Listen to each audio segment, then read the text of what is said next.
All right, everyone, thanks for staying tuned in. As I mentioned before, the music break today, my guest is Anas Betrawi.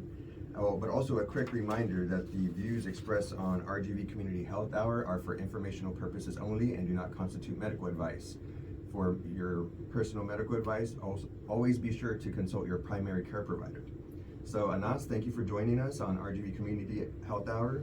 Thank you for having me. Yeah, no problem. So, I always like to have my guests come on and talk a little bit about themselves. So, if you don't mind telling us, where you grew up, your educational background, and kind of what brought you to here to UTRGV. Sure.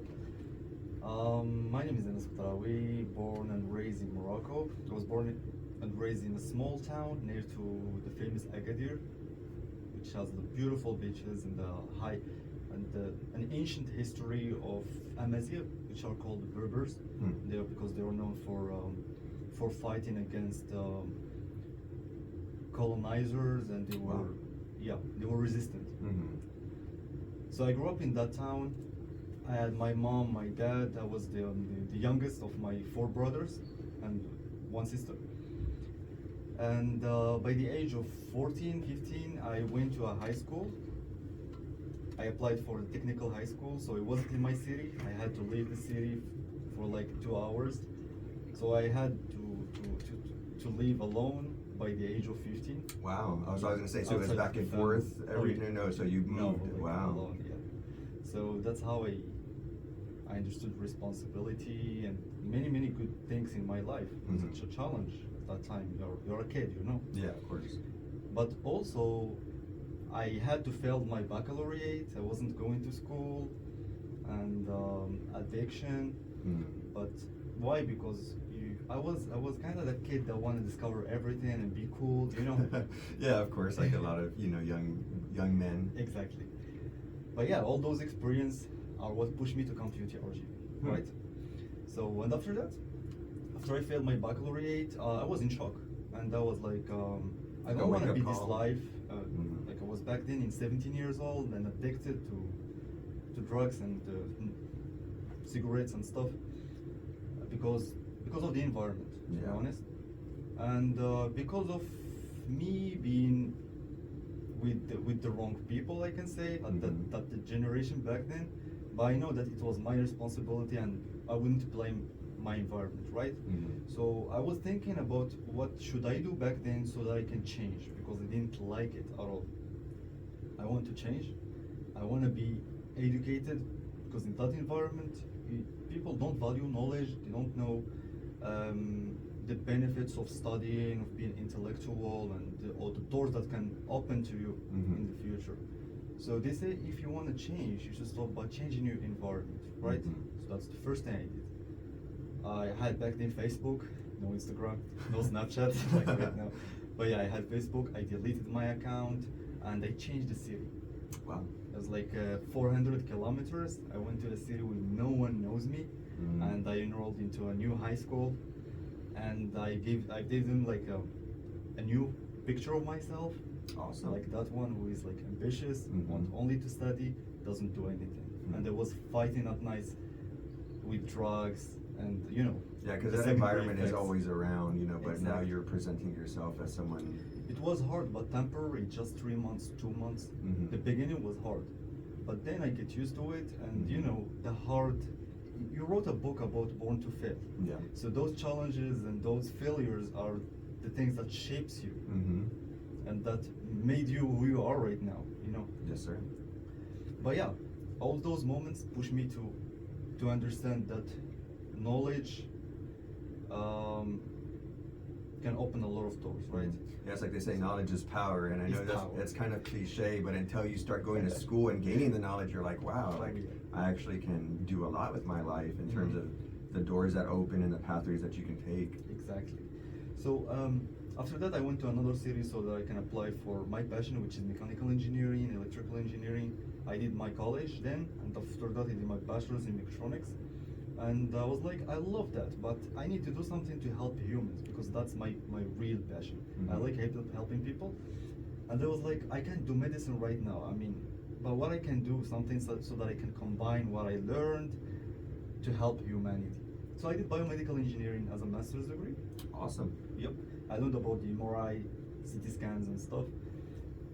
By summer, I was like, you know what? Back then it was COVID, and I need to go out of the country to get the experience, another experience, and also, meanwhile it's COVID. Everyone is in his home. You know, Mhm. things are unstable. I was like, let me try this. So I went to Egypt. Why? As a volunteer in a project for the United Nations Sustainable Wow. Development Goals, SDG 3, good health and well-being.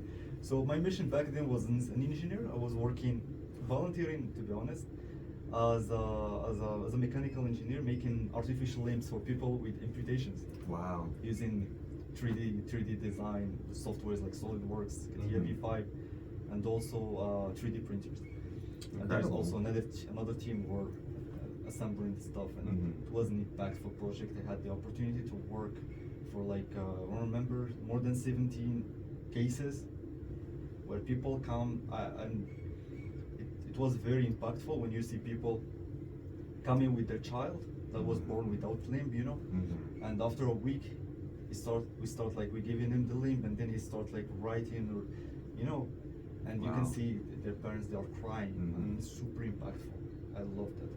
So once I finished my experience, 2 months, probably like 45 days, I came back to Morocco, and I was like, this is what I want to do. So it was 1 year left. Finished my courses, passed the exams and everything. And that's for your master's? Yeah, my master's. Then I had 6 months to do whatever I want. Either research, either like you choose the subject, you work on it. And I wanted to do my PhD, right? So I was like, I want to create this project in Morocco. So I built a bionic arm controlled by brain through, you know, the nerves, Mm-hmm. and it was successful. I presented at an international conference, got the best paper presentation award, and Wow. yeah, That's awesome. Congratulations. thanks. Also, I published a paper with it in a master. And you know, in Morocco, like low middle income countries in general, it's hard to get a paper in your undergraduate or graduate. You know, Mm-hmm. if you want to get a paper, you need to be a PhD student, right, or professor, or whatever. Yeah, generally, yeah. Yeah, generally. Then, I love the research, and I wanted to, and also I love entrepreneurship. Mm. So I was like, I need some experience so that I can like get my stuff and then start my own projects on bionics. So I applied for the top university in Morocco, and probably it's gonna be the top university in Africa, because Wow. it's ranked as top 400, I guess, in the world right now, and it's a new university. It's called UM6P. 6P is the university that is highly sponsored by our king. So you know that Morocco is a kingdom, right? I'm not too familiar. Oh, no. really? Yeah. So if I like, do you know where is like the oldest university in the world? Do you have an idea? No. It's in Morocco. Really? Yeah. The oldest university in the world? In the world. It's Wow. called Al Qarawiyyin University. Huh. Al Qarawiyyin. So it's located in a city called Fez. Hmm. It's a very beautiful city. I mean, if you come to Morocco, I would Well, take I've you to seen Fez, I've I'll seen take you to- Jacob's pictures Oh. from whenever he visited. You Yeah, know, and- Jacob went to different cities. He went to Marrakesh. He went to Tangier. I mean, this is the. So I mean, it's all beautiful over Oh. there. Yeah, it was remarkable seeing the architecture and the Yeah. landscape. It's really amazing. So the story about Jacob was the main reason why I came here. So my supervisor, his name is Tariq Dawda. Yeah, So Tariq, yeah. shout out to Tariq from here. So Tariq, he did his postdoc at Harvard University, and before that he was in Montreal. And Mm. Jacob was also doing his postdoc in Montreal. Tariq Mm. was a PhD student back then. Mhm. So they were friends. They knew each other. They knew their projects. And you know, like me and you, one day we're gonna collaborate for sure, right? So they were also like that. Once my supervisor went to Morocco after his experience with Harvard and came as a professor, then he recruited me as a PhD student. Hmm. And that's it was like in the interview he told me, I know you're gonna get along with Jacob. Like, who is Jacob? What am I supposed to do, you know? Uh-huh. Then after just few months, Jacob came. After like 6 months, he came to Morocco Mhm. to see the lab and everything and to get to know us. So after that, we published a paper together about snake venoms. And back then, Jacob was in Kingsville. Mm, okay.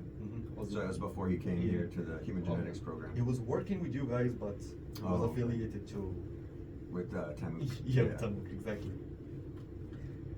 Well, and after that, we've been like working all together. I've been helping them. They are helping me when it comes to biology because not my field. I was helping them when it comes to artificial intelligence, data science, how to analyze any data, biostatistics and stuff. And it was very good till one day where UT RGV, Human Genetics Departments, had a brilliant idea in their mind. They want to do a family study in Morocco for many reasons. One of the reasons is that, I don't know if you know this, they found that the old fossil worldwide that estimated to be from 300,000, more than 300,000 years ago. So in like Morocco. a human A remain? human- yeah. Wow. 300,000 years ago? More than 300. It's like 330,000 or 360,000, I don't know. But yeah, more Wow. than 300,000. There's an article published in Nature in 2017. It's very interesting. Wow. I don't know. I don't know. Jesus was in Morocco. I know. I have no idea. But Adam, I mean. Yeah, right. The first humans, for sure. Oh yeah. A lot of people think that Morocco is in Europe, but no, we're in Africa. We're in the very, very north of Africa, near to Spain. But yeah, it's very beautiful and a lot of ethnicities. But yeah, let me tell you why I came here. Simply because your guys, the Human Genetics Department, they thought about the brilliant idea of doing a family study, genetics in Morocco. And all of them, they came to our university. They were super impressed. They've seen like the infrastructures and how our university is very well equipped. It's like a city inside the city, you know. Yeah, that's kind of how Jacob has described it to me before. I don't know how can it, but yeah, when I went to SpaceX is like a small UM6P. It reminds me of that, you know, the houses and all that stuff. Wow. You know, people are working here, but at the same time they're living there. Same on UM6P. Everyone's working here, but at the same time living in campus. Yeah, so it's kind of almost like a military base as well. You know, the military Exactly. bases are basically cities inside of cities, you know, where they have their own schools and their own Exactly. subdivisions and houses and Yep. you know, own grocery stores and their own Walmarts, known as the PX in the military. Yeah, I know. And the grocery store is known as the commissary. So yeah, that's really interesting. It is. So UM6P is very selective. It's the majority of students are there, like more than 80-90% are full scholarships. Wow. So they take the brilliant students instead of encouraging students for brain drain to go abroad and get knowledge and then come back to the country or immigrate for once. They were like, we can give you better, but stay into the country. So that's a good strategy that the government has adopted, especially the king. And we are really grateful for that, because this is the first time it's happening in Morocco.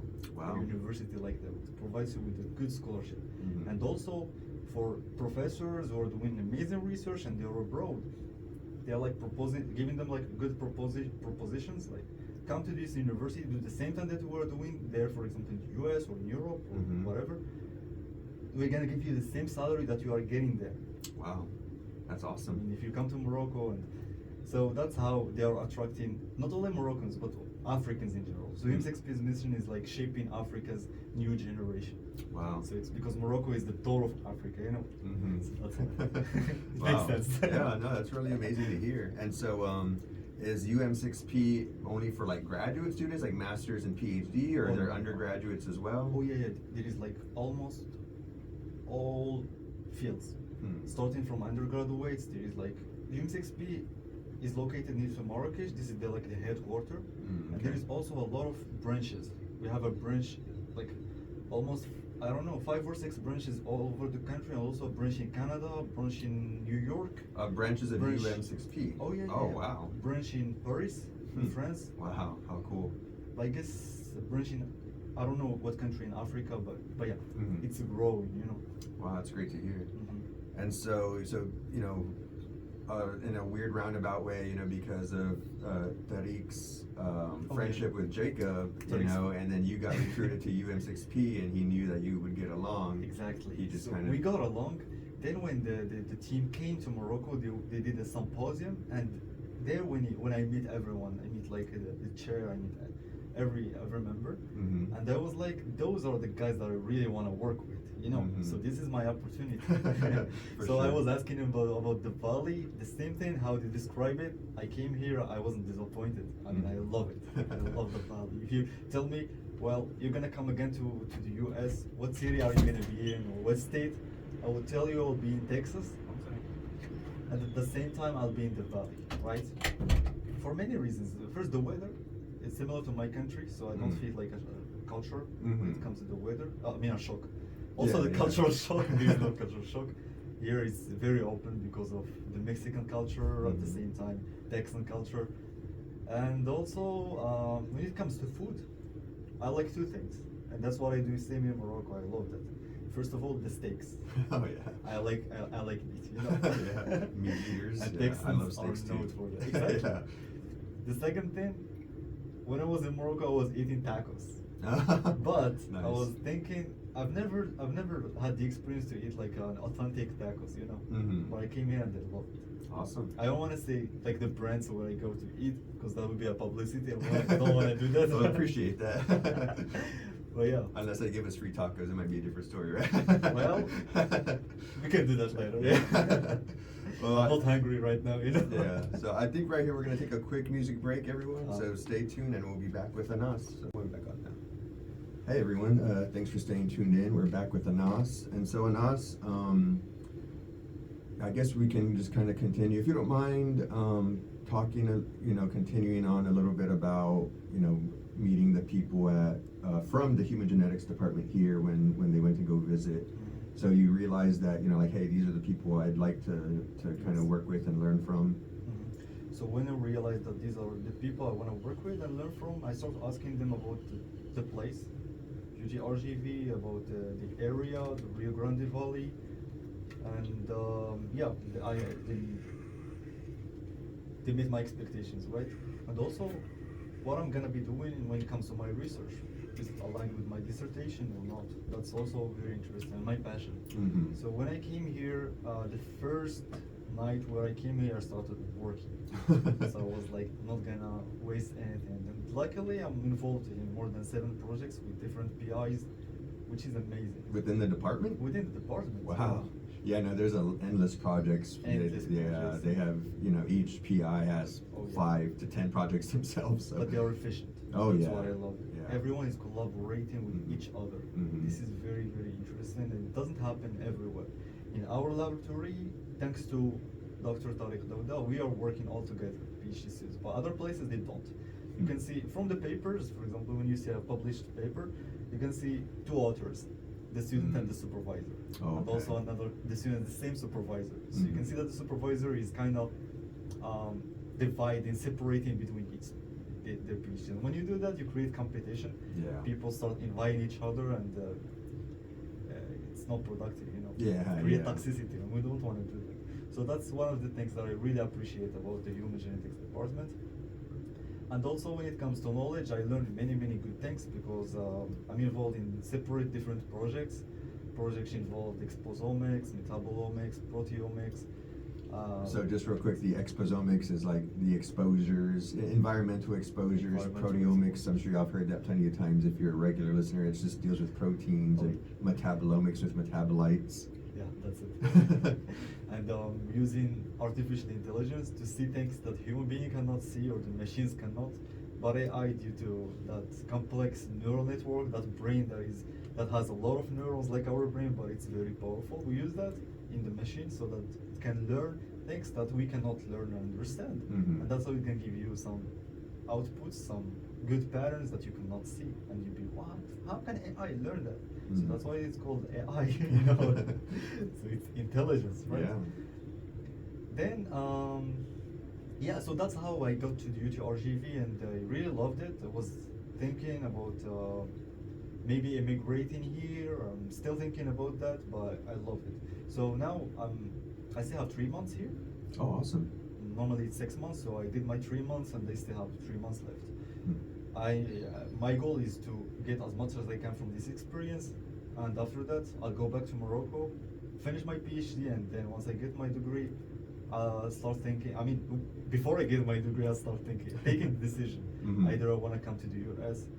or staying in the country or Somewhere else. going abroad. Yeah, another. because it's not like I love Morocco. It's super beautiful, but at the same time, I love getting new experiences. Yeah, exactly. You know, I know that Mhm. life is short. I mean, many people agree to say it's long, it's short, whatever. It's Mhm. life, right? Yeah. So it's limited. You never know how long it is. You never, Yeah. exactly. So I want to live the moment. Mhm. And I'm really glad I came here because people are super friendly, they're welcoming. I've never had any bad experience so far. And I love the environment.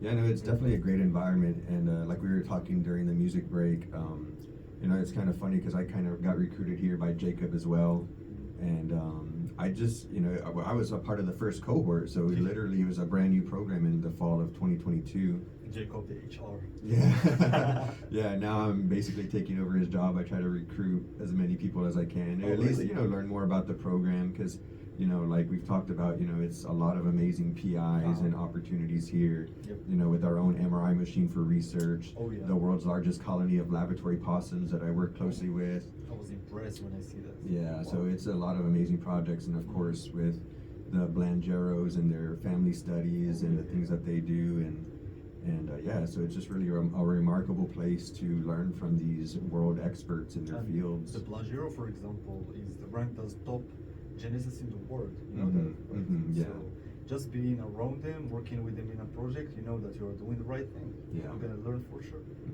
Yeah, and one thing that I was wondering in terms of, you know, you mentioned the exposomics projects and the other projects. So can you talk a little bit about in terms of, you know, like the exposomics, what kind of exposures, you know, are y'all kind of focusing on? So the thing is that if you paid attention to this area, the Rio Grande Valley, you're gonna see a lot of people suffered from diseases that are unique to here, this area. And I mean, in the literature, scientifically speaking, you can see that there is a high proportion of diabetes in this area, obesity. But we don't know because a lot of people are, for example, obese, and their diet is same as me, and it's Yeah, regular. and I'm glad that you bring that up because that's what I tell people. Like the people who live here, the Hispanic population that lives here doesn't live that much different of a lifestyle than the Hispanic population in North Texas or Houston area or really, you know, anywhere else in the country. You know, a lot of these Hispanic, you know, Mexican American culture deals with the same kinds of foods and the same kinds of lifestyles, regardless if they're in South Texas or North Texas or in Washington State. You know, in Washington State, there's a large Hispanic and Mexican American population, and that it was actually interesting to learn when I lived over there that the farmers in Washington State kind of realized like, hey, we can go down to Texas and recruit Mexicans and Mexican Americans to come work in our fields in Washington State. So that's why, you know, especially in Eastern Washington, there's, you know, it's a big agricultural area, and so there's a lot of Mexican Americans and Hispanics that live up there.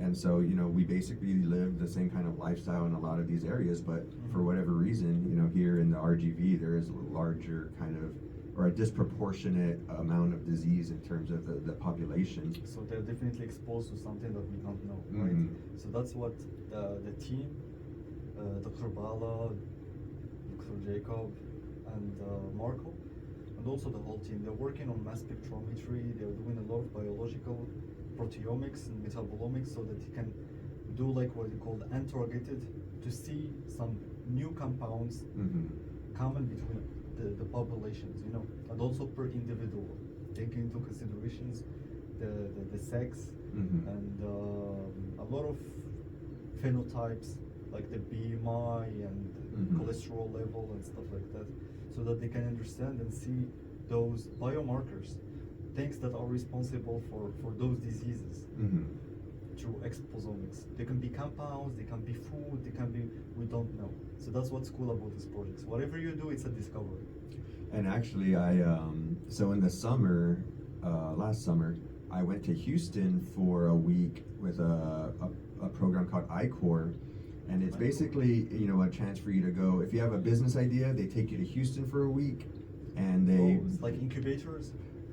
Well, it's more of like customer discovery. You know, like they're like, hey, you have an idea, you have to do 100 interviews in this week. So you got to try to do, Wow. 10 to 20 interviews. They kind of aim high. They don't anticipate everybody's going to get Like 100. pitching your ideas, right? No, not even. So like, let's say you have an idea. Like, the first time I went, not last summer, but the summer before, there was a group of engineering students Mhm. who wanted to create a kind of a device, like a new modern technology device for the seeing impaired, for blind people. And so they went to Houston, and they were lucky enough that there was in Houston at the time while we were there was a convention for seeing impaired. Oh, So really? they got dozens. They probably got over 100 interviews because they kind of lucked out with that Wow. conference or convention going on for the seeing impaired. So they found out about it, went and started talking to the seeing impaired, So the they people who raised live some with the money? problem.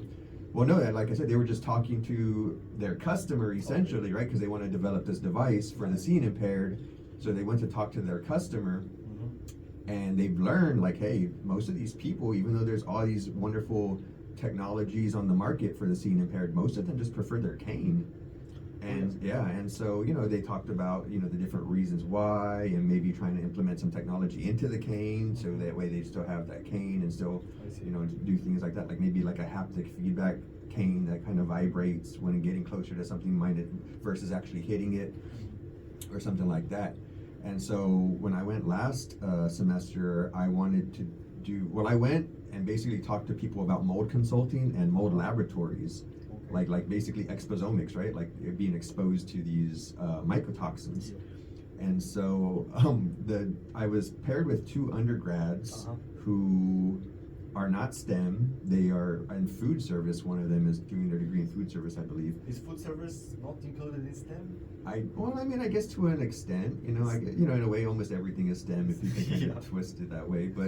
But yeah, and so no real formal science education or background, I see, and but they were just kind of tagging along with me as I went to these different places to learn more about mold labs and mold consulting, and I saw them yesterday at an event in Weslaco, and it broke my heart because one of the girls, she went to Mexico. And she went into the, like just vacationing and Uh-huh. doing like a touristy type thing. And she went to go visit some cave or like a cavern. Okay. She goes through the caves and she ended up getting spores that actually like made her sick, like the Oh, mold really? spores. Yeah, and it actually affected her lungs and like killed part of her lung. They killed Or already? yeah, like she showed me her x-ray and you can see her lungs and there's just like a black spot where Like the- she's smoking for yeah 20 years. or yeah something. yeah, and Wow. I was just blown away. And then of course a year ago whenever I had them in Houston and we were doing all this mold research and mold kind of learning, that of course they just thought of me, and it was kind of a remarkable kind of coincidence, I guess you could say, in terms of those exposures. And I know a big part of the exposomics you're doing now is with the aflatoxin. It is. Yeah, so it's more of a mold that you ingest versus inhale. Mhm. But still, I mean, regardless of the mold, whether you're ingesting it or inhaling it, chances are it's probably not good for you. I agree. So yeah, it was kind of an interesting, full circle moment where I was teaching these young ladies about being exposed to terrible things, and one of them unfortunately got exposed to a terrible thing that made her sick. And yeah, so that's why it's always important to try to, and that's why I love having this platform, because I try to use it to kind of educate the general public about things that we don't always think that are always so bad. So another example, real quick, and then I'll give you the mic. Another example I always give is, before I joined this program, if I had a box of strawberries and some of them started to mold, I'm like, oh, I'll just get the moldy ones out. The ones that don't look moldy, they're probably fine. Okay. Now it's like, throw that whole box out, because just because you can't see the mold doesn't mean it's not there. And so if I spend $30,000 to $50,000 over my lifetime throwing strawberries away, it's not worth my health, I agree. And so yeah, it's just like things like that I'm thankful for this platform and being able to share this information with people and have guests on like you, subject matter experts, to talk about the things that they know and the things that they do. It's a great pleasure. Yeah, and so I guess we'll take another quick music break right here, everyone, and we'll be back. So stay tuned. Okay, welcome back, everyone. Thanks for staying tuned in. So Anas, after you got your master's degree, were you collaborating with Tamuk, or were you working with snake venom? Because I know that's what Dr. Galan was kind of working with Tariq in terms of, kind of the same thing you do, artificial intelligence and, like computer science related statistics, biostatistics type work. And so I kind of find it interesting because Dr. Bala, who I had on the show, I think it was the first episode of this semester, he, ended up at Tamud because he was studying snake venom because, especially in Africa, it's a huge problem in Africa in terms of the snake bites and being a snake bite victim, a lot of the times people are going to lose their limbs or their lives because, obviously there's very venomous snakes. Species. Yeah. Mm-hmm. So yeah, if you don't mind telling us a little bit about, your background with that a little bit, if that's what you were studying in terms of. So no, I wasn't studying that at all. I had no idea about the impacts of venomics, snake venom, scorpions, and all venomous species in the world. I was doing biomedical engineering, and when I applied to that opportunity, I was like, if you want to do a good PhD, you need to look for a good supervisor, right? Mm-hmm. And of course, a good university to support you in your internship. Like for example, here, I'm under a very good scholarship, thanks to my university, right? So my supervisor proposed me this subject about snake venom. I was like, both are impactful, my project and their project. So I was like, okay, let's do that, because the more I learn, I earn, right? So I digged into that project. In the beginning it was super hard, everything is new. I didn't know anything about artificial intelligence, nothing about snake venom. But yeah, with time I adapted and I published, and once I got like my stuff settled down, when it comes to research, I started doing my passion, which is entrepreneurial. So we opened a project in Morocco where we sell temporary tattoos all over the country. Oh, I wow. love tattoos. And a lot of people, they are afraid because of the culture. They don't want to do like a permanent tattoo because Okay. they think they might regret it. They're free to think like that. So we have an option, which is the temporary tattoo that can last 10 days. And Wow. we've made good numbers. When it Nice. comes to selling all over the country. We were thinking I was doing it internationally, but then me and the founder, we were separated because everyone has his own personal life and also the career. So we weren't in the same city anymore. We were like, let's pause this project. We can come back later, why not? And also, besides that, I'm also working as an early career advisor for a good publications company named eLife. I Okay. guess you're familiar with it. It sounds familiar, yeah. Oh, yeah. Yeah. So I work as an early career advisor. I advise the editorial board and also the board of directors with their decisions. I'm just a member among like multiple members from multiple like peoples from different countries and universities. I'm the only one from Morocco, but there are people from the US, from US Harvard, UK Cambridge University, Singapore, China, yeah. So I'm also learning from that, and they published 5 books. Really? Oh yeah. Wow. Books about languages, how you can learn any language by yourself. From my experience, when I got 8 languages. 8 languages, wow. Yes. So I told you in the beginning, when I didn't know the value of knowledge, once I knew the value of knowledge, I started doing a lot of effort every single day. And I knew that since I want to go abroad, I want to go to all over the world, right? That's one of my dreams. And one of the things that's stopping people to go to some specific countries are the Language barrier, yeah. Exactly, language barrier. So I was like, since kind of going to the intellectual level, I can learn. Maybe that person that I'm gonna talk with is not gonna learn the language, so let me learn his language. It's a plus for me more than him. Yeah, for sure. And Nelson Mandela is very famous for a quote. He said, if you talk to a man in a language he understands, that goes to his head. However, if you talk to him in his own language, that goes to his heart, right? So I tried that. When I went to a different country, I went to Singapore and I started speaking Chinese with some people, and they were like impressed. They were like welcoming. They gave me free food. Awesome. Oh yeah. Yeah, no, it really is powerful. Just a quick note on that. So I commute a lot, so I listen to audiobooks a lot of the time. And one of the audiobooks that I listen to, I like to listen to audiobooks about people's memoirs or their biographies. And Trevor Noah, the comedian, he was known for Comedy Central's The Daily Show. he knows a lot of languages as well, and he tells the story about, you know, growing up and knowing other languages, and him and his mom, you know, being able to speak multiple languages, and just the power it gives you to connect to people and kind of, you know, basically take on a whole Because bunch of challenges. you know what? When you learn a language, it's not just about speaking. You learn also the culture. Mm-hmm. You learn food. You learn religion. A lot of things that you should learn. You gotta like you learn them indirectly when you learn the language. That's how you start understanding the people, understanding the new culture, and you become open-minded. And in my opinion, we can create peace if we have like many polyglots. Yeah. Like, polyglots is someone can speak more than 4 or 5 languages. But yeah, we can create peace in the world just by that, I guess. And just another quick note, you know, you've mentioned a couple of times about the value of knowledge, and it takes a lot of hard work. And so a lot of times I meet students here at UTRGV, and I tell them like, hey, I'm doing my PhD in human genetics. I also work in multiple labs in the department because there's just so many projects. I'm a DJ on Vaquero Radio. I have my own startup company, Mobile Device Case. I wrote a book. Oh, really? You know, and so I have all these things going on, and they just tell me like, man, how do you find the time? And I tell them I'm trying to kill myself as a PhD student, because I learned as an undergrad that if you don't volunteer, and if you don't try to participate in student organizations, and if you just kind of stay in your bubble, you're really just kind of shooting yourself in the foot, because after you graduate, it's the people who do all that stuff that are going to be selected over you in terms of having their resume, you know, twice as long as yours, because they have all this different experience. And so as a PhD student, like kind of like you said, you know, you're helping with 7 different projects and you're staying busy. You know, I was thankful to have you on the show today because I know how busy you are.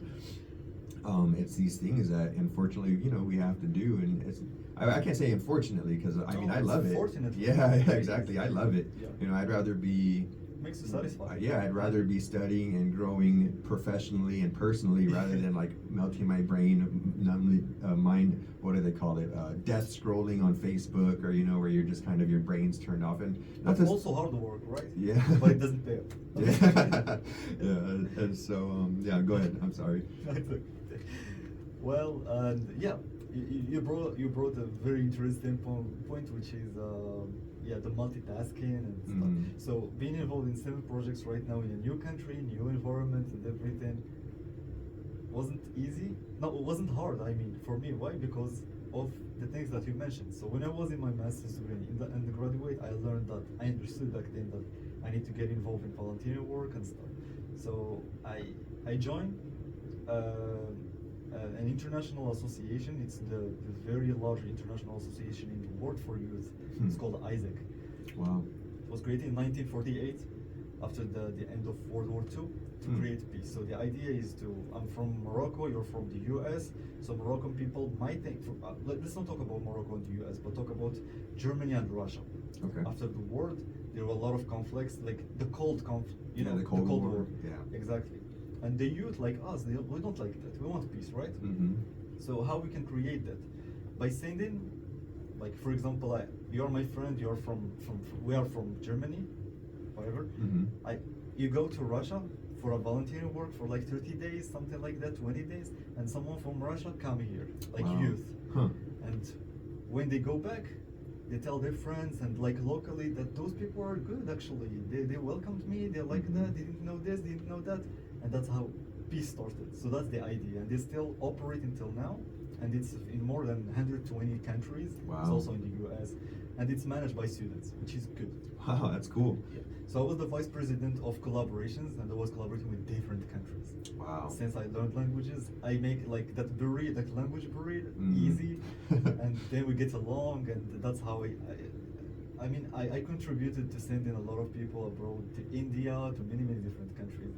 Wow. And they were grateful, and they were very happy to have that experience. I'm just a contributor, but being a member of that organization.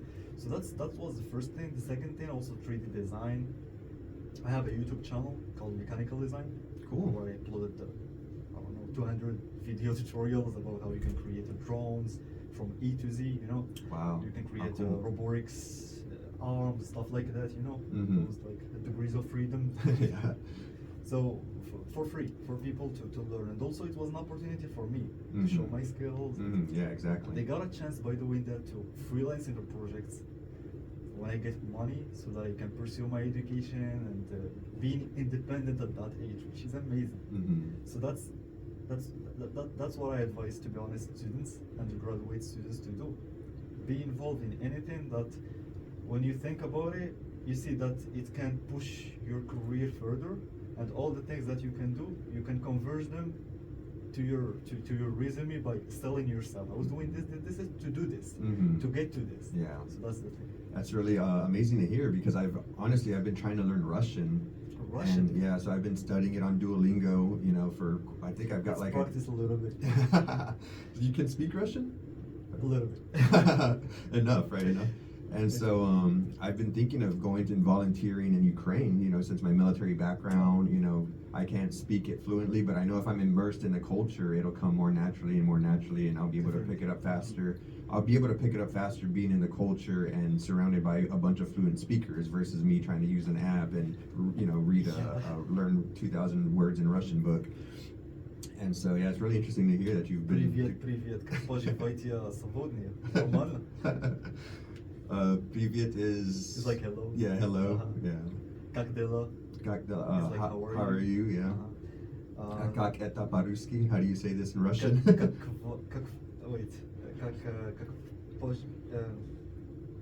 Let me think about it in a while. We don't speak the language, we don't practice, it's not forgetting about the language. Yeah, exactly. Как вас зовут is like, what's your name? Ты говоришь по-русски. It's like, do you speak Russian? Yeah. Вы говорите по-русски. It's like from a V. Вы говорите по-русски. So like, да, конечно. Like, yes, of course. That's awesome. Yeah, that's awesome. It's beautiful, right? Yeah, no, it's... I mean, every language has a charm. And I don't believe that there is like a hard language, a difficult language, or an easy one. Every language has something hard, something easy. So that's what makes the language more beautiful, right? Yeah, and you start to kind of see a lot of similarity, like regardless if it's a Spanish language or Russian, like a European rooted or a Spanish rooted language, there's a lot of similarities in terms of certain words, of course, and of course some words are going to be different, but the reason I want to learn Russian is because I hope to become an astronaut one day, and it's kind of part of the astronaut training program. If you get selected to be an astronaut, doesn't mean you're an astronaut right away. You've got to go through 2 years of training, and then if you get through those 2 years of training, you get the stamp of like, hey, now you're an astronaut, and part of that training is learning Russian. You'll get there. And so I'm trying to, that's why I do so much that I do and try to contribute as much as that I can. Trying to stay physically fit as well, because that's part of being an astronaut, is being physically fit. So one of the things also that I want to talk about is when sometimes you do things that you don't expect that it can lead you to something, right? You do it out of passion. Exactly. Well, for one of the examples that I like writing, so that's why I publish books, and also I write on different platforms like Medium. There's also another good platform named Bluer. So in Medium I was talking about my expertise, which is venom, scorpions, snakes, and one day I did like a mathematical equation on, for example, if I have 100 scorpions, how much I can get in 1 year, how much money, how much dollars, because the most expensive liquid on earth is from scorpions, you know that? Wow. Oh yeah. No, I didn't know that. It is, it's the most, it's from a scorpion, the name, it's known as the death walker. So it's the yellow scorpion. I mean, there are many types, but yeah, that one is, their venom is super, it's the expensive liquid on earth. Wow. So after I've been writing about that for a while, I mean, when I say a while, it's like 2 weeks, 3 weeks, a guy from Sweden contacted me and wants me to be like his advisor for his company when it comes Wow. to that. You see, so that's how you can create like a consulting gig. Consulting, type, yeah. exactly. Wow. They propose this opportunity, and also you get a lot of emails about people asking me, and then with time you start understanding your worth, and you know that knowledge is powerful for all the things that we just discussed about, but also because money, you can get money, right? Yeah, but it goes and it comes. takes Yeah. time. So knowledge can give you money, can give you power, can give you a lot of things that if you're seeking that. And it's not easy to acquire, right? Oh yeah, definitely not. You have to Takes like a train lot your of- brain, because obviously our brains aren't, we don't see the atoms or the molecules of anything. And so when you're going through that rigor of being an undergrad and learning these things for the first time, especially as an engineering student, like I'll never forget, I could physically feel my brain changing when I was an engineering student and having to learn thermodynamics and fluid dynamics and mass transfer and heat transfer and all these engineering concepts. And so I could literally feel my brain physically changing, like creating new neuronal synaptic connections, because I'm like learning things that you have to train your brain to think in a different way. And it's really remarkable. And it was funny that you mentioned this too, because a couple of days ago I was talking to somebody, and he was an older gentleman, and he asked me like, hey, how long have you been in school? And I told him like, I've been in school forever, seemingly. And he's like, but why? You know, like, why would you go to school for so long? And I didn't even say nothing. I just kind of moved my fingers together like, hey, money, you know, like, this is why I do it, you know, because I know it's going to end up paying off. And so it's another interesting thing that you mentioned in terms of, you know, your writing, because, you know, with the book that I wrote, I never intended, you know, honestly, I filed a patent, and my patent attorney wrote a book and sent me his book. And because I had stopped writing my book, I'm like, who's going to want to read a book about me? I'm nobody. And so I stopped writing, filed my patent. He sent me his book, and he's a patent attorney. And at the end of his book, he just basically says like, hey, write your story, like tell your story, because you never know what's going to come of it. Oh, yeah. And now yesterday, some guy that I've networked with for a while, he's a teacher here in the local school districts. Okay. And so he told me this morning that he went to talk to people at his school district, and they're going to buy my book and give it to the students to use really? in their Which classes. The Born to Fail? Yeah. Oh, wow. And so, yeah. Congratulations, man. Oh, yeah, thank you. Oh, yeah. Nice. And so yeah, we only have a couple minutes left on us. So if there's anything you want to share with our audience. I want to congratulate you, and I want everyone who's listening to congratulate my friend for his achievement. Thank you. That book is very inspiring. I haven't read it all, but I was like planning to ask you for a copy. Yeah, of course. Oh, yeah. Of course. But I really like the abstract, and it's very, very inspiring. So just real quick, you know, before we go, so what was the name of your YouTube channel again, for to kind of plug it? It's mechanical design. Mechanical design on YouTube. Mm-hmm. And where can we find your writings or your books? My writing, just write my name, and as in Google, you can find like my recent article published on Science where I talked about the imposter syndrome. Yeah. Kids to students and stuff. Mm-hmm. Did you read it? I haven't read it yet, Oh, because it just got shared in our group chat maybe Did you? a month ago. It got shared not too long ago. Mhm. But yeah, no, I just saw what you wrote about, and I'm like, man, I can relate to that so much. Because honestly, I have, you know, especially working with these world-renowned scientists, you know, a lot of times you feel like, man, why am I here? I don't belong here. But You know, for example, Jacob is accomplished scientist, right?